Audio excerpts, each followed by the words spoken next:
আসসালামু আলাইকুম সুপ্রিয় দর্শক।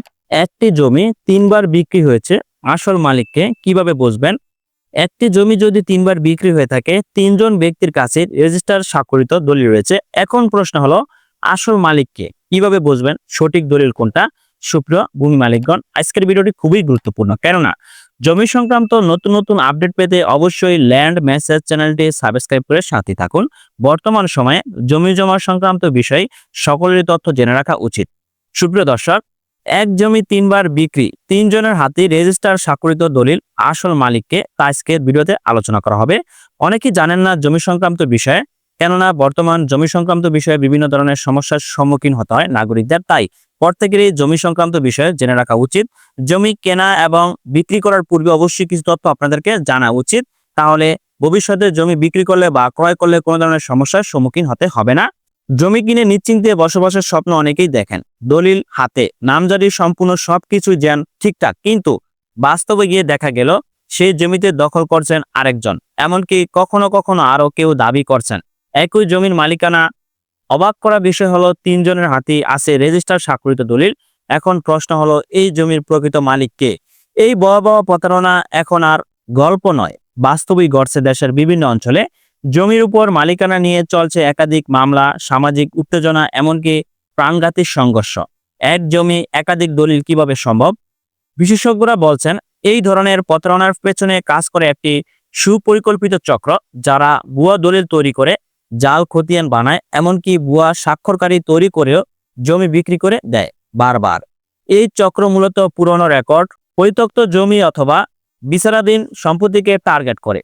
ঢাকার অদূরে সাভারের এক ঘটনায় দেখা গেছে, একজন প্রবাসী জমি কিনে দেশে ফিরে ঘর বানাতে গেলে জানতে পারেন তার জমি ইতিমধ্যেই অন্য দুই ব্যক্তির নামে রেজিস্ট্রি হয়ে গেছে।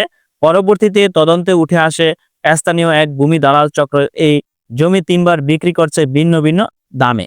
এখন প্রশ্ন হলো, আপনি যদি কোনো জমি কিনতে চান, তাহলে অবশ্যই আপনার জানতে হবে জমির দলিলটি সঠিক আছে কিনা। তাহলে অবশ্যই ভুয়া দলিল সম্পর্কে আপনার কিছু ধারণা জেনে রাখা উচিত। ভুয়া দলিল চেনার উপায় কি? জালিয়াতরা সাধারণত পুরাতন কাগজে লেখা অদ্ভুত বানান, অপ্রচলিত স্থান, অস্বাভাবিক তারিখ এবং অসামঞ্জস্যপূর্ণ রেজিস্ট্রেশন নম্বর ব্যবহার করে। কেউ কেউ সরকারি অফিসে কর্মরত অসাধু কর্মচারীর সহায়তা নিয়ে থাকে। এই ধরনের প্রতারণা থেকে কিভাবে বাঁচবেন তারপর থেকে জেনে রাখা উচিত। দলিল হাতে পাওয়ার পরপর শুধুমাত্র কাগজ দেখে নিশ্চিত হবেন না। সংশ্লিষ্ট সাব রেজিস্ট্রার অফিসের দলিল নম্বর, রেজিস্ট্রেশন তারিখ ও স্ট্যাম্প যাচাই করতে হবে। তাহলে আপনি যদি সঠিক তথ্য যাচাই করে নিতে পারেন যে আপনার দলিলে সাব রেজিস্ট্রার অফিসের স্বাক্ষর এবং সিল এবং দলিল নম্বর, রেজিস্ট্রেশন তারিখ ও স্ট্যাম্প সঠিক আছে কিনা। যদি সকল তারিখ এবং দলিল নম্বর এবং সাব রেজিস্ট্রারের স্বাক্ষর বা তারিখ ঠিক থাকে, তাহলে বুঝতে হবে আপনার দলিলটি সঠিক। তারপর খতিয়ান ও দাগ নম্বর অনলাইন পোর্টালে প্রবেশ করে সেটা আপনি মিলিয়ে নেবেন। প্রয়োজনে স্থানীয় ভূমি অফিসে সরজমিনে অনুসন্ধান করতে পারেন। একজন অভিজ্ঞ আইনজীবী নিয়ে দলিল ও মালিকানা যাচাই করে নিতে পারেন। জমি কেনার আগে সতর্ক না হলে কি হতে পারে? আইন অনুযায়ী এক জমি একাধিকবার বিক্রির ঘটনায় সবাই বৈধ মালিক হিসাবে দাবি তুললে আইনি লড়াই ছাড়া আর কোনো পথ খোলা থাকে না। এই লড়াই হয় দীর্ঘ, ব্যয়বহুল এবং মানসিকভাবে ক্লান্তিকর। এমনকি দলিল থাকা সত্ত্বেও আপনি জমির দলিল পেতে ব্যর্থ হতে পারেন।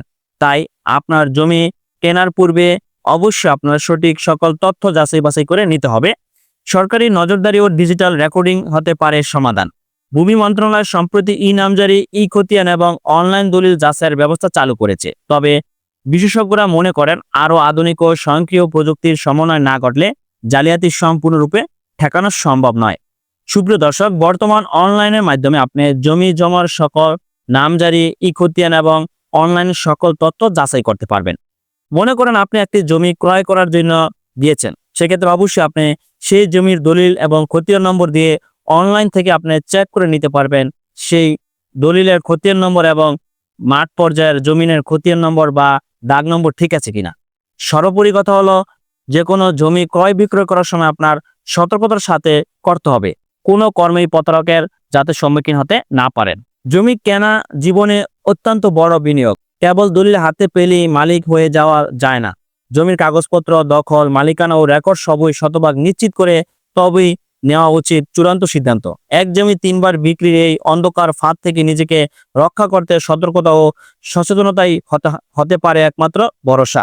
অনেক অসাধু ব্যক্তিরা আছে যারা বিভিন্ন ধরনের ভুয়া দাগ নম্বর এবং দলিল নম্বর তৈরি করে একই জমি একাধিক ব্যক্তির কাছে বিক্রয় করে থাকে। তাই প্রত্যেক নাগরিকদের দৃষ্টি আকর্ষণ করছে, যারা জমি ক্রয় করবেন তারা অবশ্যই সঠিক কাগজপত্র এবং কাগজপত্র দেখে দখল, মালিকানা ও রেকর্ড সমূহ এবং আপনার দলিলের দাগ নম্বর এবং সরজমিনের দলিলের দাগ নম্বর, রেকর্ড, সকল কাগজপত্র ঠিক আছে কিনা সেটা আপনারা যাচাই করে নেবেন। তারপর জমিটি ক্রয় করবেন। আপনি যদি জমি সংক্রান্ত বিষয়ে কোনো তথ্য না জেনে থাকেন, সেক্ষেত্রে অবশ্যই একজন অভিজ্ঞ আইনজীবীর সাথে পরামর্শ করে আপনি সঠিক কাগজপত্র যাচাই করে ক্রয় করে থাকবেন। তাহলে কোনো ধরনের আপনার সমস্যার সম্মুখীন হতে হবে না।